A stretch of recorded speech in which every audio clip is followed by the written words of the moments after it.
Hello प्यारे विद्यार्थियों, मैं ब्रजेंद्र आप सभी का फिजिक्स एरिया में स्वागत करता हूं। मेरे भाई स्वागत करता हूं। आज हम लोग पढ़ने वाले हिंदी व्याकरण में आज हम पढ़ेंगे रस छंद अलंकार। और ये रस छंद अलंकार आपके 6 नंबर के आते हैं। 6 नंबर आज आपका फिक्स होने वाला। अगर आपने पूरा वीडियो देखा तो आपका 6 नंबर फिक्स हो जाएगा हिंदी व्याकरण से।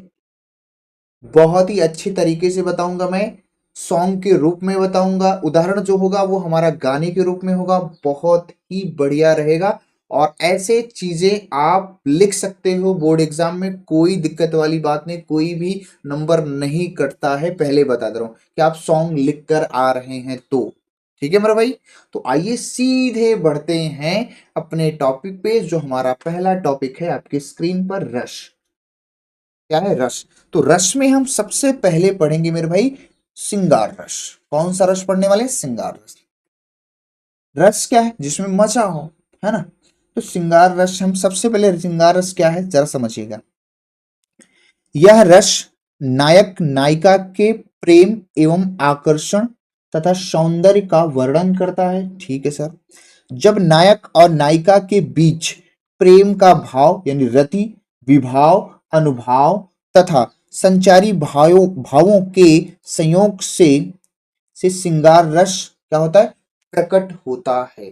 तो श्रृंगार रस में कहा जा रहा है कि जब नायक नायिका के प्रेम, आकर्षण, सौंदर्य का वर्णन किया जाए और इनके बीच में जो प्रेम का जो भाव है, रति, अनुभाव, संचारी भाव का संयोग जब होता है तो उसी को हम लोग बोलते हैं क्या मेरे भाई? श्रृंगार रस। जैसे उदाहरण के माध्यम से आप समझेंगे। उदाहरण में क्या है कि तुम मिली तो बरसने लगा सावन। तुम मिली तो बरसने लगा सावन, बूंदों ने कर दिया मेरा मन पावन। बूंदों ने कर दिया मेरा मन पावन। तो यहाँ पे सौंदर्यता का वर्णन किया जा रहा है। कह रहा है कि तुम मिली तो बरसने लगा सावन, बूंदों ने कर दिया मेरा मन पावन। तो यहाँ पे स्पष्टीकरण आप देना चाहते हो तो दे सकते हो। क्या है कि यहाँ पे जो अस्थाई भाव है वो रति है। आलंबन क्या है? नायक और नायिका है। अनुभाव क्या है? अवलोकन है मेरे भाई। संचारी भाव क्या है? हर्ष और आशा है। उद्दीपन क्या है? सौंदर्य प्रकृति। सौंदर्य प्रकृति है। ठीक है भैया। ये अपना क्या है? श्रृंगार रस। अगर आता है तो आपको लिखना है उदाहरण सहित। स्पष्टीकरण देना चाहो तो दे दो, नहीं भी दे तो चल जाता है। ठीक है मेरा भाई। आइए बढ़ते हैं हम अपनी दूसरे रस की ओर। रस के प्रकार में देखो, सिंगार, देखो रस के प्रकार में तो सिंगार रस आता है। मैं सिंगार रस का प्रकार पढ़ रहा हूं। ठीक है। तो सिंगार रस के प्रकार दो प्रकार के होते हैं। एक तो होता है मेरे भाई संयोग रस, एक होता है वियोग रस। संयोग का मतलब जिसमें नायक और नायिका के मिलने का हम लोग क्या करें? बात करें या उनके मिलने का वर्णन करते हैं, उसे हम लोग क्या बोलते हैं? संयोग रस। तो हमारा पहला तो आपको दिख ही रहा है, जब नायक और नायिका के मिलने का वर्णन किया जाए, कोई नायक नायिका मिल रहा है, हम उसके बारे में डिस्कस कर रहे हैं, बात कर रहे हैं, उसी को हम लोग बोलते हैं संयोग रस। जैसे बतरस से लालच लाल की, जैसे बतरस से लालच लाल की, मुरली धरी लुकाए, शौक करे भवनु हसे, दैन कहीं नट जाए। बतरस से लालच लाल की, मुरली धरी लुकाए, सौ करे भवनु हसे, दैन कहे नटी जाए। यहाँ पर नायक और नायिका के मिलने का क्या कर रहे हैं हम लोग? बात कर रहे हैं। ठीक है। तो ये उदाहरण के माध्यम से आप संयोग रस को बता सकते हैं। आइए बढ़ते हैं वियोग रस में। वियोग में क्या है? जब नायक और नायिका के विरह का वर्णन किया जाए, मतलब तड़फ जिसको कहते हैं, तड़फ, जब नायक और नायिका की तड़प की जो वर्णन करते हैं या विरह का वर्णन करते हैं, तो वहां पर होता है वियोग रस। जैसे हे खग मृग हे मधुकर श्रेणी, हे खग मृग हे मधुकर श्रेणी, तुम देखी सीता मृग नैनी, तुम देखी सीता मृग नैनी। तो यहां पर क्या हो रहा है उदाहरण में कि नायक और नायिका दो चीजों का क्या है? विरह का वर्णन कर रहे हैं। तो ये उदाहरण के माध्यम से हम लोग मेरे भाई समझा सकते हैं, समझा सकते हैं। तो आइए बढ़ते हैं दूसरे उदाहरण पे, क्योंकि यहाँ पे मुझे अर्थ नहीं लिखना है, सिर्फ आपको रस की डेफिनेशन लिखना है, उदाहरण लिखना है, आगे बढ़ सकते। ठीक है मेरे भाई, 2 ही नंबर का आता है, तो एक तो उदाहरण पे 1 नंबर मिल जाएगा और एक लिखने पर डेफिनेशन 2 ही नंबर का आता है। रस भी आएगा 2 नंबर का, छंद भी आएगा 2 नंबर का, और अलंकार भी आपका 2 नंबर, तो ओवरऑल 6 नंबर आपका इस तरह से होता है। ठीक है मेरे भाई, आइए बढ़ते हैं अगले रस पे। अगला जो रस है हमारे पास हास्य रस। हास्य का मतलब होता है हास, यहाँ पे लिख दिया। हास्य रस का अस्थाई भाव का था हास्य होता है, क्या होता है, हास होता है। इसमें कहा जा रहा है कि जब किसी काव्य को पढ़कर या किसी व्यक्ति को या किसी व्यक्ति की वेशभूषा आदि को देखकर मन में जो हंसी उत्पन्न होती है उसी को हम लोग बोलते हैं हास्य रस। आप किसी काव्य को पढ़ रहे हैं या किसी व्यक्ति को ऐसे देखे, उसकी वेशभूषा ऐसी है कि आपके देखकर उस आपके मन में एक उत्साह मतलब सॉरी हंसी आ गई, तो उसी को हम लोग बोलते हैं हास्य रस। जैसे काव्य देखो कैसा है, हास हाथी जैसी हाथी जैसी देह, मतलब इतना हाथी जैसे मोटा, तो हाथी जैसी देह, हाथी जैसी देह और गैंडे जैसी चाल। कह रहा है भैया हाथी जैसी देह है, तो देहिया है ना, तो हर वो हाथी जैसे है, और चाल कैसी, जैसे तो गेंडा चलत। तो भैया ऐसे व्यक्ति को आप देखोगे तो आपको हंसी नहीं आएगी, आएगी ना? यस बोलो यस। तो हाथी जैसी देह, गैंडे जैसी चाल, तरबूज की खोपड़ी, तरबूज की तरह खोपड़ी है गोल मटोल, ठीक है। अब खरबूजे जैसे गाल, वाह वाह, खरबूजा मतलब चमकीला स्वादिष्ट गाल, मतलब चमकीला गाल। तो ऐसे व्यक्ति को जब आप देखोगे ना, तो आपके मन में जो हास्य, जो खुशी का भाव उत्पन्न होगा, उसी को अपन लोग बोलते हैं मेरे भाई हास्य रस कहते हैं। बोलो समझ में आया कि नहीं आया? अरे हाँ कि नहीं हाँ? तो आइए बढ़ते हैं भैया करुण रस पे। करुण रस क्या है? करुण रस, करुण रस का अस्थाई भाव होता है शोक यानी दुख। जब किसी प्रिय व्यक्ति वस्तु की हानि हो जाए या मृत्यु या दुखद की घटना के बारे में या घटना के कारण हृदय में जो शोक का भाव, दुख का भाव उत्पन्न होता है, उसी को हम लोग क्या बोलते हैं? करुण रस। उदाहरण के माध्यम से हम आपको समझाते हैं गाने की। देखो एक गाना है ये, ऐ मेरे दोस्त लौट के आजा घर, तेरे बिन जिंदगी अधूरी है। तो आप ऐसे इसको कह सकते हो, ऐ मेरे दोस्त लौट के आजा घर, तेरे बिन जिंदगी अधूरी है ना? है कि नहीं? ऐ मेरे दोस्त लौट के आजा घर, तेरे बिन जिंदगी अधूरी है। तो यहां पर क्या हो रहा है, अपने दोस्त को मिस कर रहा है, या तो उसका दोस्त इतनी दूर चला गया वो वापस नहीं आ सकता, यानी मृत्यु हो गई है। तो दूसरे व्यक्ति के अंदर जो मन में उसके भाव, जो शोक का भाव उत्पन्न हो रहा है, वही कहता है करुण रस। क्योंकि वो अपने मित्र को क्या कर रहा है, यहां पर याद कर रहा है, उसका मित्र चला गया है, यानी कोई बिछड़ गया है, तो उसको क्या कर रहा है, मिस कर रहा है। तो उसके हृदय में जो शोक उत्पन्न हो रहा है, उसी को आप लोग क्या बोलते हैं? करुण रस। क्या इतनी बातें क्लियर हुई मेरे भाई? क्या इतनी बातें क्लियर हुई? अगर क्लियर हुई तो बोलो कमेंट में yes sir, yes sir, yes sir. आइए बढ़ते हैं आगे।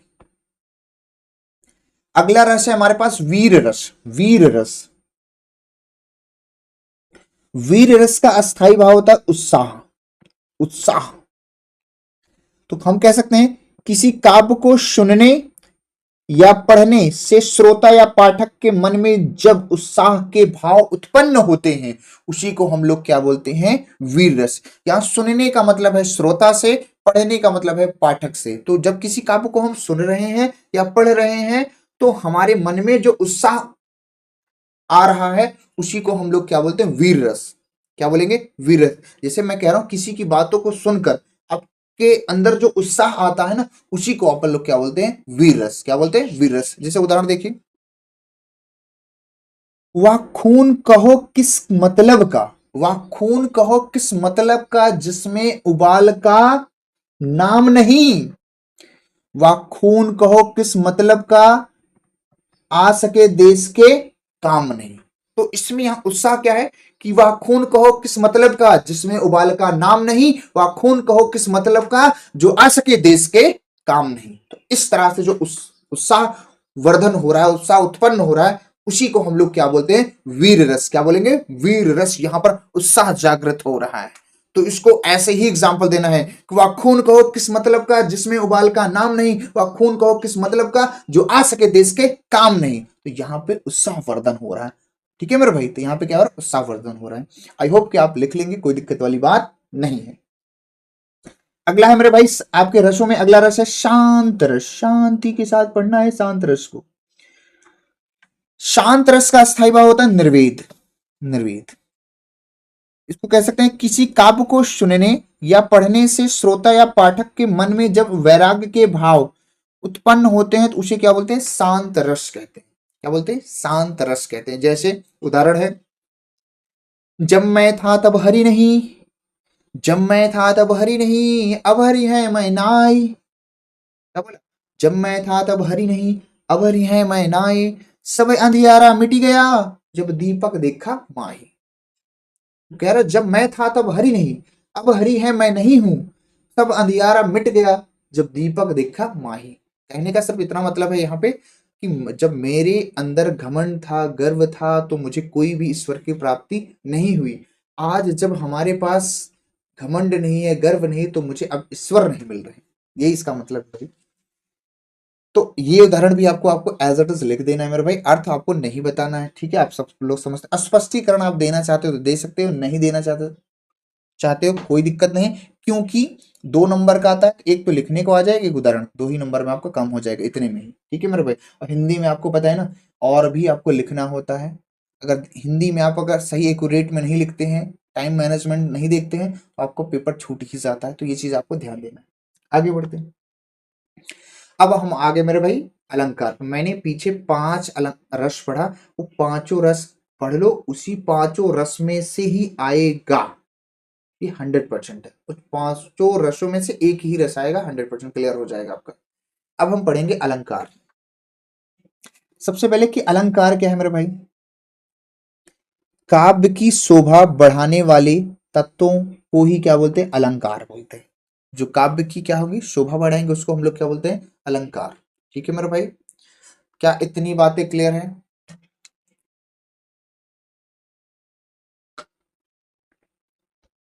तो सबसे पहले जो हमारा अलंकार है वो है अनुप्रास अलंकार। अनुप्रास अलंकार क्या है जरा समझिए, जहां पर व्यंजन वर्णों की आवृत्ति बार बार हो, यही मेन शब्द है, वर्णों की जो आवृत्ति हो क्या हो, बार बार आए, उसकी ये पहचान है अनुप्रास अलंकार की। जहां पर वर्णों की आवृत्ति बार बार हो, वहां पर क्या होता है, अनुप्रास अलंकार होता है, या उसी को हम लोग क्या बोलते हैं, अनुप्रास अलंकार कहते हैं। इतना लिखना है। फिर आपको उदाहरण देना है।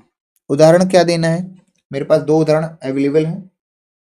पहला है, चारुचंद की चंचल किरणें, चारुचंद की चंचल किरणें खेल रही हैं जल थल में।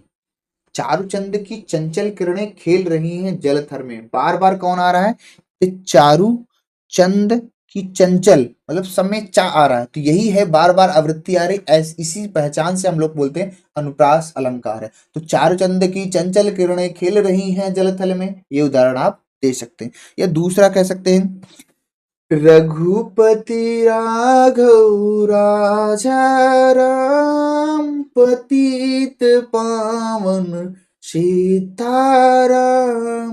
रघुपति राघव राजा राम, पतित पावन सीताराम। यहाँ पे देखो, रघु राघव राजा राम, रा वर्ण की आवृत्ति बार बार है, इसीलिए ये क्या है, अनुप्रास अलंकार है भैया। क्या इतनी बातें क्लियर हुई, अगर क्लियर हुई तो कमेंट में बोले yes sir, yes sir, yes sir, yes sir, yes. आइए बढ़ते हैं अगले अनुप्रास अलंकार पर।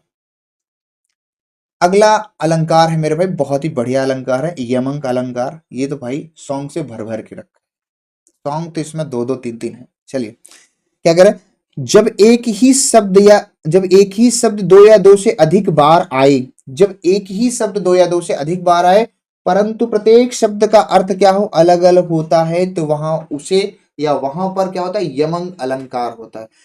क्या बोला कि जब एक ही शब्द है, एक ही शब्द के दो या दो से अधिक बार आ जाए और प्रत्येक का अर्थ क्या हो, अलग अलग हो, तो उसको हम लोग बोलते हैं यमक अलंकार, यमक अलंकार, यमक नहीं यमक अलंकार कहते हैं। ठीक है मेरे भाई। जैसे हमारे पास है क्या, सजना है मुझे सजना के लिए, क्या ये सॉन्ग है, एक सॉन्ग है पुराना, बहुत पुराना सॉन्ग है, मैं आपको सुना देता हूं कैसे है कि सजना है मुझे सजना के लिए, सजना है मुझे सजना के लिए, जरा उलझी लटे संभाल लूं, हर अंग का रंग निखार दूं, कि सजना है मुझे सजना के लिए, कि सजना है मुझे सजना के लिए। बड़ा पुराना गाना है। तो आप इसको इस तरह से याद रख सकते हैं। यहाँ पे एक सजना तो खुद लड़की है, दूसरा सजना का मतलब यहाँ पे स्वामी है, उसका पति है, तो पहले सजना को आप लड़की बोल सकते हो, उसका नाम है। दूसरा जो सजना आपको यहाँ पे दिख रहा है उसका मतलब है स्वामी या उसका पति। तो एक ही शब्द के दो अर्थ हैं, तो आप यहाँ पे लिखना चाहते हो तो ये लिख सकते हो कि पहली सजना तो आपकी लड़की है, लड़की का नाम है, ये नाम कह सकते हो। दूसरी सजना क्या है, पति है, या इसको आप स्वामी बोल सकते हो। ठीक है भैया, तो इस तरह भी आप थोड़ा सा बता सकते हैं, कोई दिक्कत वाली बात नहीं। दूसरा एग्जांपल है, सपना सपना समझकर भूल ना जाना। क्या आपको याद आ रहा है ये कौन सा सॉन्ग है? सुनाऊं मैं गा के, जरा सुनना। सपना समझ के भूल न जाना, ओ दिल वाले प्यार निभाना दिलदार, सातों जन्म मैं तेरे साथ रहूंगा यार, मर भी गया तो मैं तुझे करता रहूंगा प्यार। वही कहा जा रहा है, सपना सपना समझ के भूल न जाना। तो सपना जो है पहली वो लड़की है, लड़की का नाम है। दूसरा सपना जो हम देखते हैं जिसको हम स्वप्न कहते हैं, तो सपना सपना समझ के न भूल जाना मुझे। ठीक है भैया, इस तरह से आप इसको याद कर सकते हैं। ठीक है मेरे भाई, ये हो गया आपका यमक अलंकार। तो आइए बढ़ते हैं अगले अलंकार की ओर। अगला अलंकार है आपके स्क्रीन पर, जिसका नाम है क्या, उपमा अलंकार। उपमा अलंकार में क्या है, किसी व्यक्ति या वस्तु या किसी वस्तु या व्यक्ति का किसी अन्य वस्तु या व्यक्ति की तुलना की जाए। ठीक है, क्या बोला जा रहा है, समझ पा रहे हैं आप, कि किसी वस्तु या व्यक्ति की किसी अन्य व्यक्ति या वस्तु से तुलना की जाए या समानता बताई जाए, तो वहां पर क्या होता है, उपमा अलंकार होता है। जैसे मुख मयंक संजू मनोहर, मुख मयंक संजू, ओ सॉरी, मुख मयंक सम मंजू मनोहर, मुख मयंक सम मंजू मनोहर। दूसरा क्या है, एक उदाहरण ये दे सकते हैं। दूसरा क्या है कि हरिपद कोमल कमल से, हरि के जो पद है, चरण है, वो क्या है, हरि के जो जो ईश्वर के जो चरण है वो कमलों से क्या है, तुलना की जा रही है। हरि के चरणों की तुलना इसमें किससे की जा रही है, किससे की जा रही है, कमल से। यहाँ पे क्या है, हमारे ईश्वर की या ईश्वर की जो तुलना है कमल से कर रहे हैं, तो वही कह देंगे हम क्या है, उपमा अलंकार है। इसमें कौन सा अलंकार है मेरे भाई, उपमा अलंकार है। आई होप कि आपको क्लियर है, इतना ही करना रहेगा। ठीक है, आइए बढ़ते हैं अगले अलंकार पर। अगला अलंकार है रूपक अलंकार। इसमें क्या है, जहां रूपक अलंकार में क्या है, जहां उपमेय में उपमान का भेद रहित आरोप किया जाता है, वहां पर क्या होता है मेरे भाई, रूपक अलंकार होता है। जहां उपमेय में उपमान का भेद रहित क्या करेंगे, आरोप किया जाता है, उसे क्या बोलते हैं, रूपक अलंकार होता है। जैसे चरण कमल बंदो हरि राई, चरण कमल बंदो हरि राई, ये एक उदाहरण दे सकते हो। या दूसरा उदाहरण आप बोल सकते हो क्या, पायो जी मैं तो प्रेम रतन धन पायो।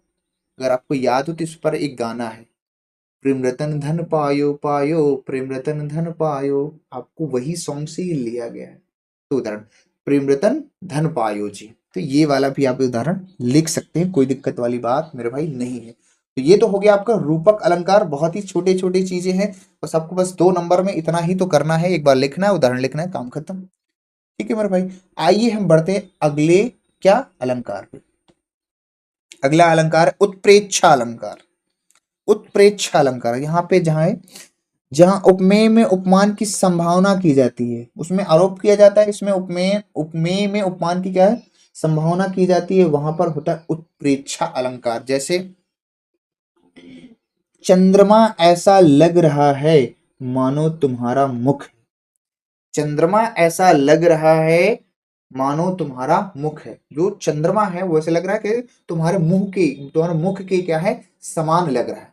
यहाँ पे क्या है, चंद्रमा जो है तुम्हारे मुख के समान लग रहा है, ऐसी संभावना की जा रही है। दूसरा लिख सकते हैं मुख मनु लैसो मयंक, मुख मनु लैसो मयंक। आप ये वाला भी उदाहरण आप दे सकते हो, कोई दिक्कत वाली मेरे भाई बात नहीं है। और उत्प्रेक्षा अलंकार की जो पहचान है मैंने यहाँ पे लिख दूं, अगर कोई भी उदाहरण में मनु आ जाए, जानो आ जाए, जानू आ जाए, जनहू आ जाए, मानो आ जाए, मनहू आ जाए, तो इन कोई भी एक शब्द इसमें मिल गया तो आप कह दोगे उसमें क्या है, उत्प्रेक्षा अलंकार है। उत्प्रेक्षा अलंकार है। यहाँ पे देखो मानो है, यहाँ पे क्या है, मनु है, तो इन दोनों शब्द से हम पहचान सकते हैं उत्प्रेक्षा अलंकार है। फिलहाल तो अपने यहाँ पे लिखना रहता है, जब आप कॉम्पिटिटिव एग्जाम में जाएंगे तो वहां उदाहरण लिखना रहता है, पहचानना रहता है। तो आई होप कि आप क्लियर है। तो मेरे भाई हमने कितना पढ़ लिया, 5 अलंकार पढ़ लिया। कितना, 5 अलंकार आपको याद रखना है।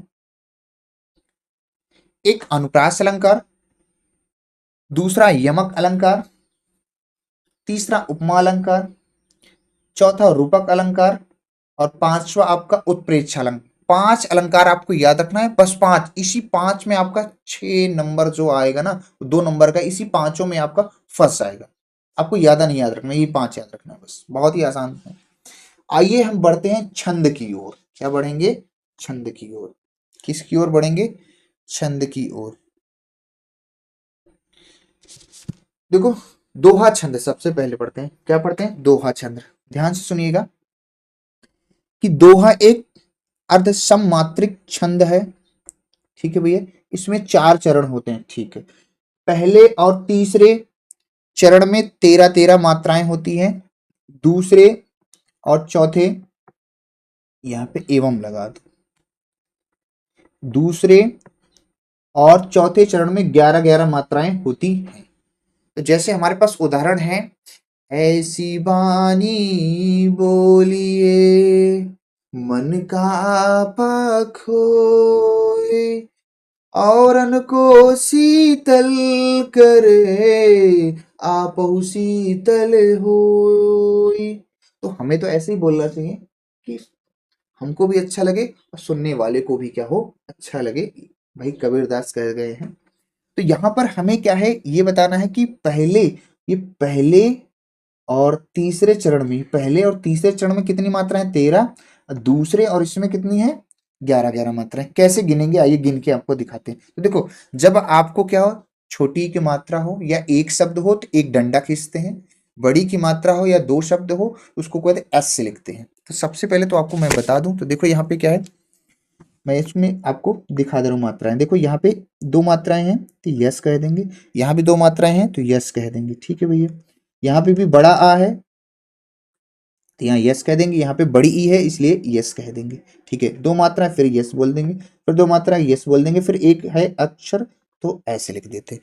क्या इतनी बातें क्लियर हैं? अब आप गिनना चाहो तो गिन सकते हो, 13 मात्राएं क्यों, 2 दूना 4, दूना 6, 2 8, 2 10, 2 12, 1 13।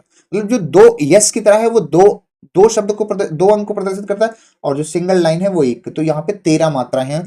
2 मात्रा यस का मतलब 2 मात्राएं, और डंडे का मतलब 1 मात्राएं, तो सबको अच्छे से पता भी है। तो 2 दूना 4, देखो कितना 8 है, यस ये इतने ना, 2 दूना 4, दूना 8, 8 हो जाएगा, 8 दूनी 10, 10 दूनी 12, अरे ज्यादा हो रहा है क्या जी, ऐसे कैसे हो गया जी, 13 13 मात्रा है। ठीक है, तो है, ठीक है, ठीक है। तो दो, दो चार, दो छः, दो आठ, दो दस, दो बारह, एक 13। तो यहाँ पे पहले वाले में कितनी है, 13 मात्राएं हैं। ठीक है सर।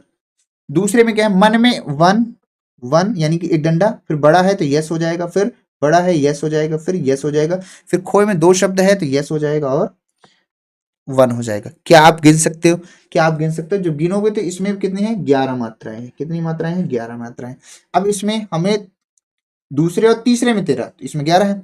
इसमें क्या है, एस डंडा डंडा, फिर एस डंडा, ना ना ना ना, एस डंडा डंडा, एस डंडा।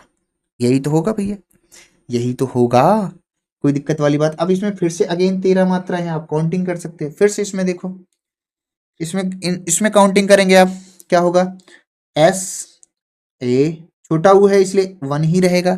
ठीक है भैया। फिर बड़ी की मात्रा लगी इस सा में तो ये यस हो जाएगा, फिर वन, फिर वन, वन मतलब डंडा, फिर हो है तो यहाँ पे भैया यस हो जाएगा, दो अक्षर है। यहाँ पे हो गया 11। तो आप देखो तीसरे और पहले और तीसरे में 13 मात्राएं हैं और दूसरे चौथे में क्या है भैया, 11 मात्राएं पाई जाती है। ठीक है, क्या इतनी बातें क्लियर हैं? तो इस तरह से आप इसको दिखा सकते हो। आपको ये नहीं दिखाना है, ये तो मैं हटा दे रहा हूँ। ठीक है, तो आपको इतना आपको दिखा देना है, बढ़िया आपका दोहा आपका क्लियर हो जाएगा। और भी दोहा आप लिख सकते हो, कोई दिक्कत वाली बात नहीं है मेरे भाई, कोई दिक्कत वाली बातें नहीं है। और भी दोहा आप बढ़िया से लिख सकते हो, कोई दिक्कत वाली बात नहीं है। ठीक है भैया, आगे बढ़ते। दोहा हो गया, अब हम चलेंगे सोरठा की ओर। तो अब हम चलेंगे मेरे भाई सोरठा की ओर। सोरठा क्या है, जरा ध्यान से सुनिएगा। सोरठा दोहा का उल्टा होता है। ठीक है सर। इसमें भी 4 चरण होते हैं। पहले और तीसरे चरण में 11 मात्राएं होती हैं एवं दूसरे तथा चौथे में 13 मात्राएं होती है। उसी को हम लोग क्या बोलते हैं, सोरठा बोलते हैं। तो दोहा का उल्टा है, दोहा का तो उल्टा है। उसमें पहले और तीसरे में क्या थी, 13 मात्राएं थी, इसमें 11 मात्राएं। उसमें दूसरे और तीसरे में 11 मात्राएं थी, इसमें 13 मात्राएं। उल्टा है। हमारे पास उदाहरण है, देखो। तरह तरह के रोग, तरह तरह के रोग माना इस संसार में, तरह तरह के रोग सॉरी, तरह तरह के रोग माना इस संसार में, दांव पेच के योग, दांव पेच के योग सबके अपने रोग हैं। दांव पेच के योग सबके अपने योग है। यहाँ पे भी आपको जो है ये मात्राएं आप दिखा सकते हैं मेरे भाई, कोई दिक्कत नहीं है, कोई दिक्कत वाली बात नहीं है, नहीं है, नहीं है, दिखा सकते हो, कोई दिक्कत नहीं है।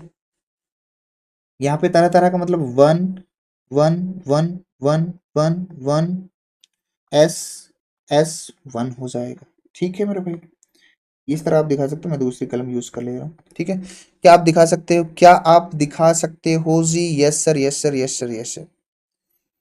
कोई दिक्कत? नो दिक्कत, नो दिक्कत, नो दिक्कत, नो दिक्कत, नो दिक्कत। किसी को कोई प्रॉब्लम हो तो मेरे को बता दीजिएगा। अब इसमें क्या होगा, यस यस होगा क्योंकि बड़े बड़े हैं। यस एस, वन, वन यानी डंडा, एस, एस, ये हो जाएगा। फिर इसमें भी यस, दांव है यस, ये हो जाएगा। पेंच है यस, ये हो जाएगा, यस हो जाएगा, यस, ये हो जाएगा। सबके हैं एस, सॉरी यस नहीं, डंडा डंडा, यस हो जाएगा। डंडा मतलब वही पाई यार है, वो सिंगल पाई। ठीक है, और यहाँ पे हो जाएगा one S, sorry one S, S हो जाएगा क्योंकि पाई लगी है। यस पाई, और ये हो जाएगा एस। आप काउंटिंग कर सकते हो। तो देखो यहाँ पे कितना है, काउंटिंग आप किसी में करना चाहें तो आप कर सकते हो, कोई दिक्कत वाली बात नहीं है। तो यहाँ पे भी हो जाएगा हमारा सोठा। सोठा किसका है, दोहा का उल्टा। तो एक उदाहरण मैंने क्या दिया है, तरह तरह के रोग माना इस संसार में, दांव पेच के योग सबके अपने रोग हैं। दूसरा उदाहरण अगर आप लिखना चाहें तो मेरे भाई ध्यान से सुनना, मैं दूसरा उदाहरण आपको बोल दे रहा हूं, ध्यान से सुनना। आपने ये चीजें आपने सुन रखा है। उदाहरण नंबर 2 इधर आप साइड में चाहे तो लिखना चाहो लिख लो, मैं 2 बार बोल दूंगा, लिख नहीं रहा हूं। क्या है, सुन लीजिएगा दूसरा उदाहरण अपना। ठीक है भैया, दूसरा उदाहरण लिख सकते हैं क्या, कि जब आंखों में अरमान लिया, जब आंखों में अरमान लिया, मंजिल को अपना मान लिया, फिर मुसाफिर क्या और आसान क्या। फिर मुसाफिर क्या और आसान क्या, जब ठान लिया तो ठान लिया। ये तुम्हें ज्यादा अच्छा है, मेरे हिसाब से ये तुम्हें ज्यादा अच्छा लगेगा, तो ये फिर से सुन लो, आप लिख लेना। जब आंखों में अरमान लिया, कॉमा कर देना, जब आंखों में, जब आंखों में अरमान लिया, मंजिल को अपना ठान लिया, फिर मुश्किल क्या और आसान क्या, जब ठान लिया तो ठान लिया। ये वाला लिख देना सोठा में, एकदम जमा दोगे आप। ये वाला थोड़ा कम अच्छा था, पर जो मैंने अभी बोला ये वाला लिख दीजिएगा, ठीक है मेरे भाई। आइए बढ़ते हैं आगे। अगला है चौपाई। क्या है, कौन सी पाई है मेरे भाई, चौपाई है। कौन सी पाई है, चौपाई है, ठीक है।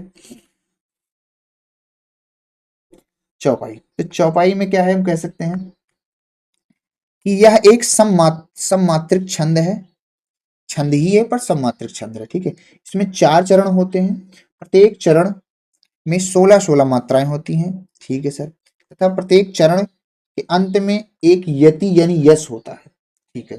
मतलब प्रत्येक चरण के अंत में यस होगा, जो यति होता है हमारा, यस डबल पाई वाला होगा, होता है, जरा भी देखना। उदाहरण क्या है, जब जब, उदाहरण क्या है, जब जब मोही धर्म के, जब जब हुई धर्म के हानि, ध्यान सुना, जब जब हुई धर्म के हानि, बढ़िए असुर अधम अभियानी, तब तब प्रभु धरी विविध शरीरा, हरहि कृपा निधि सज्जन वीरा। इसमें कहा जा रहा है कि भैया जब जब धर्म पर कोई संकट आएगा, हानि होगा, तो भगवान अपना विविध शरीर लेके इस कल्याण के लिए आप यहाँ क्या करेंगे, आएंगे। तो फिलहाल इसमें तो हमें मात्राएं दिखाना है, 24-24 मात्राएं, तो वो देख लीजिए। यहाँ पे देखो क्या है, सिंगल सिंगल है, single single single single, S, छोटी ई है ना तो एक लगाएंगे, छोटी ई है तो 1 लगाएंगे, यस ना ना yes, single single single single single, फिर यस, फिर एस एस। देखो लास्ट में यस आया ना, तो वो कह रहे गुरु, गुरु यति, हर शब्द में यति आएगा, मतलब यस आएगा। फिर एस, फिर आई, आई मतलब डंडा भैया, फिर छोटी ई में है तो आई ही होगा मेरे भाई, कोई दिक्कत वाली बात है।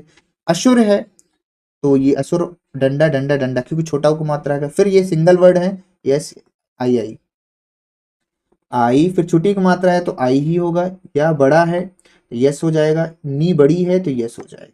इस तरह से आप लिख सकते हो, कोई दिक्कत नहीं। तब में यही होगा। प्रभु में क्या होगा भैया, प्रभु में भी एक ही शब्द है, ये होगा, छोटा को मात्रा है, ठीक है। धरी में ये यही होगा, क्यों, धरी मतलब री में छोटी की मात्रा है, बड़ी की मात्रा बड़ा आ रहेगा तभी यस लिखना है, छोटी की मात्रा है, छोटा एक शब्द है तो उसको क्या लिखना है, एक डंडा। विविध, विविध में भी छोटी की मात्रा है, 1 1 हो जाएगा, 3 अक्षर है। यस 1, शरीरा में बड़ी की मात्रा है, इसलिए क्या होगा, यस और यस। हरही में देखो, हा में ये डंडा, फिर डंडा, फिर डंडा होगा, क्योंकि छोटी की मात्रा हा में है। कृपा निधि में क्या होगा, कृपा निधि में क्या होगा, तो एक होगा, कृपा बड़ा है पूरा, कृपा बड़ा है तो यस हो जाएगा। निधि में फिर आई होगा, फिर धी में भी आई मतलब डंडा, ठीक है। सज्जन में भी क्या होगा, आई आई आई आई मतलब डंडा। पीरा में क्या होगा, बड़ी की मात्रा एस और यस। आप ध्यान से देख पा रहे एक चीज जो मैंने बोला था यहाँ पे, ध्यान से, सब में, सब में, सब में, लास्ट में आपको क्या कर रहा है, क्या कह रहा है ना, मैंने यहाँ पे लिखा, प्रत्येक चरण के अंत में एक गुरु यस होता है, तो प्रत्येक इसकी एक पहचान है चौपाई की, प्रत्येक इसमें यहाँ पे हर एक अंक में, अगर ध्यान से, अगर ये तुम्हें चौपाई लिखी गई है और लास्ट में क्या है, यस आ रहा है सब में, हर चरण में, तो समझ लेना वो क्या है, चौपाई है, चौपाई है, चौपाई, ठीक है। एक चौपाई और भी आप लिख सकते हो, वो आपने सुना, मंगल भवानी अमंगल हारी, कबू दुसरत अटल बिहारी, राम सिया राम सिया राम, जय जय राम। ये वाला भी आप क्या है, चौपाई लिख सकते हैं, मेरे हिसाब से वो ज्यादा अच्छी थी। तो जो आपको ठीक लगे वो लिख सकते हो, कोई दिक्कत वाली बात नहीं है। आइए बढ़ते हैं, हमारे पास हो गया, क्या क्या हो गया भैया, छंद में, छंद में हमने क्या पढ़ लिया, दोहा पढ़ लिया, ठीक है सर। सोरठा पढ़ लिया, उल्टा होता है दोहा का। चौपाई पढ़ लिया, एक और पढ़ेंगे रौला। क्या पढ़ेंगे? रौला। यही चार ही पढ़ के जाना है, इसी चार में आपका फंस जाएगा 100%। यहाँ पे क्या है, रोला क्या है जरा सुनना। यह एक सममात्रिक छंद है, सममात्रिक छंद है, ठीक है। छंद यहाँ पे नहीं है तो लिख दीजिए इसको, कोई दिक्कत वाली बात नहीं है तो छंद ही, क्षण नहीं छंद है।